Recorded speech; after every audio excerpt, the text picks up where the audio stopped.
The top three finishers from Pocono's race, and yes, Joe Gibbs Racing 1, 2, 3. But I won't lie, it's been a lot of ibuprofen today to get my headache to go away because that was a complicated race from on top of the pit box and a complicated race from up in the booth. And I know it was hard for the drivers behind the wheel to try to figure it out. And I think that brings us to the turning point, right? This race had so many twists and turns. There was really one moment, though, that I think this race completely changed complexion. If you go back and you see how this race started, these were the two dominant cars, Jeff, all day long, the 18 and the 4. The 18 was on a little different strategy than the 4, and we were just waiting to see which strategy was going to work out.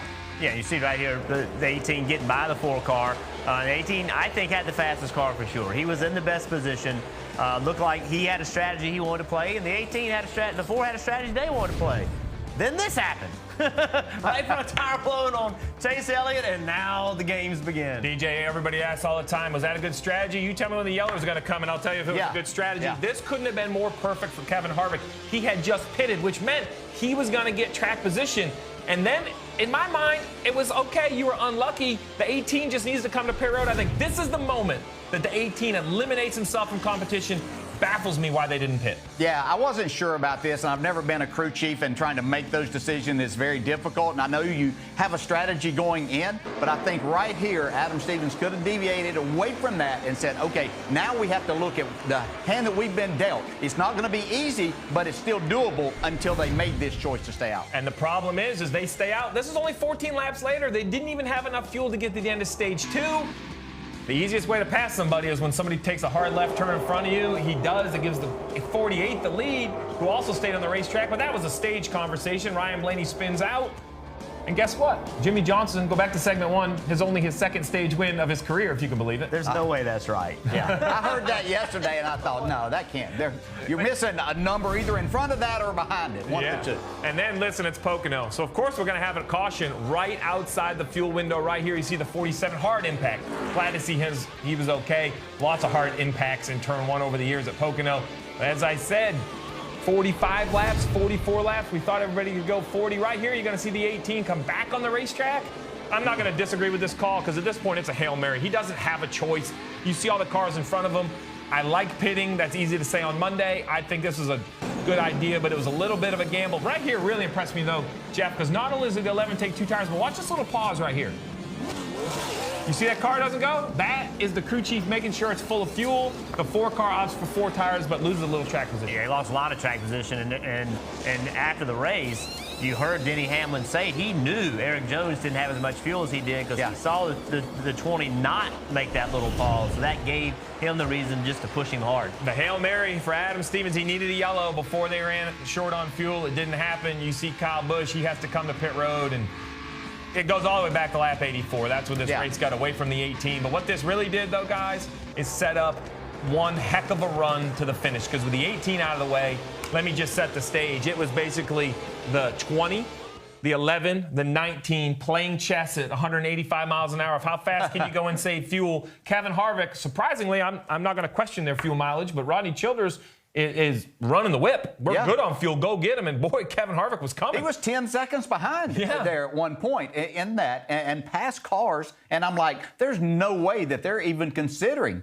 staying out and making it to the end. But the report was Rodney Childers said, hey, go after it. We got plenty of fuel. I'm not sure that was still the case, but it did work out. And he did make a big run at him, too. Well, he made a big run at it, but you mentioned it today earlier on the call. The pass for the lead was impressive, and you even heard Denny in his interview mention the sticky stuff on the racetrack, and that allowed him to get around the 19, which ends up being the pass for basically the win. Yeah, so right here you see it was Quinn Huff right here on the outside lane. Denny Hamlin had been running that outside lane, and he's able to keep momentum. This slows the 78 down.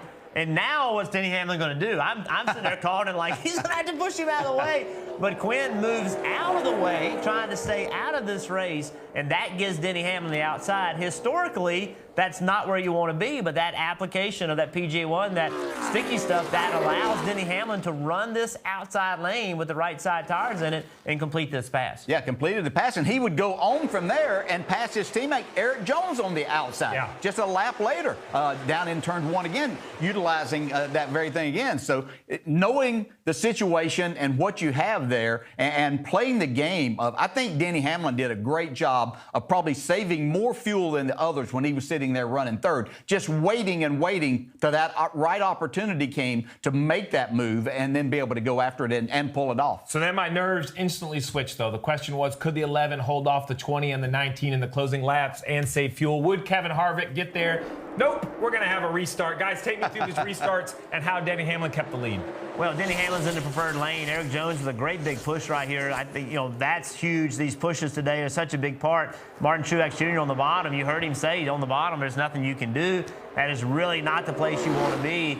Right here, I'm thinking Eric's going to be able to get to his left rear quarter panel, but that top lane was just too good for Denny. Yeah, I was really surprised that Harvick didn't make a bigger push there with Truex down on the bottom. Matter of fact, he lost a couple of spots in that, and I think that kind of took away his options and opportunity to go after those three that he had run down, because he had gotten to the point that he was in that third spot, which I know is not the preferred place to be, but he still didn't give Truex any help. Well, he made a comment after the race that he just didn't get great restarts. On the bottom, you can't have good restarts. You have to have great restarts, and he just didn't get the timing right. And that moved Kyle Larson in the fourth. Yeah. Now he's in the line, and I'm thinking, watch out. Well, that's he's going to go to the outside. Well, that's what I was thinking. It's one thing to have your teammate pushing you. Luckily for Denny Hamlin, I think the 42 gets a little boxed in here. He has to push. Yes, yeah. When you're on the outside there and the guys stay on the inside, stay up against them, there's nowhere for the 42 to go other than to be on Denny's bumper and give him a good shove down into the corner, which was good because the 20 and the 19 had a really good start there. It just wasn't enough. And I was impressed here that the 11 didn't turn down to the bottom, because I questioned if he did, if the 42 couldn't have got to his quarter panel. He almost ran up a groove, and then the 42, I'm going to give him a standing round of applause. Breeze the throttle there. Doesn't make contact with the wall. They needed a good finish. And from here, it was basically game over. The 11 ran a perfect last couple laps to ended up winning that race. But, guys, like I said, there was a lot of twists and turns. The 18 eliminated themselves with pit strategy, the fuel conservation. In the end, though, it was really dealt on the racetrack. The 11's duel with his teammates, in my mind, was how he ended up winning that race. Well, the Gibbs cars were fast all weekend long. We talked about it several times. It's like, how are you going to beat one of them? Yeah. And Harvick had speed. Daniel Hemrick had a good run. But at the end of the day, with the exception of the 18, the fastest cars were in the front.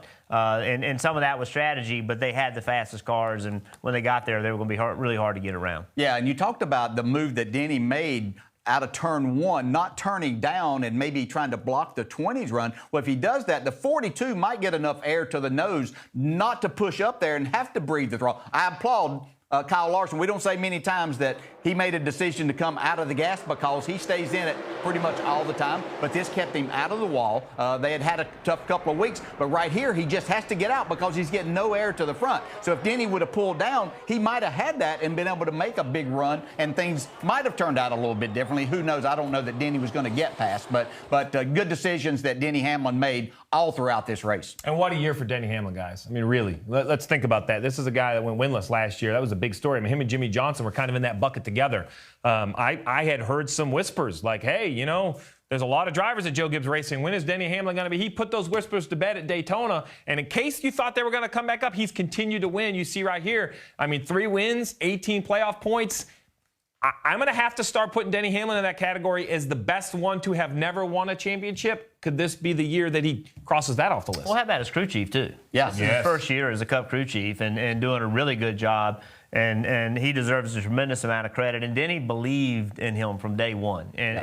But he's done a really, really good job. Yeah, and I think you look back over the last 5 or 6 races, that's whenever they've really started to perform well together and started showing. We made mention probably 3 weeks ago that this was a team and a driver you're going to have to look at, because they had speed. There were a couple of things, still some pit road issues along the way that Denny speeding, which he seems to have gotten under control a little bit better, and then other things going on. But they've put all of that together now, and this is a driver that probably right now at this point seems to be the most confident in his ability to go win races anywhere than any time in his career, I believe. Well, and both of you guys have said that you believe that Denny Hamlin's underrated. I've heard both of you guys say he is not appreciated enough. And that, I agree. The number of wins that this guy has, the number of poles that he has, he does not have that championship.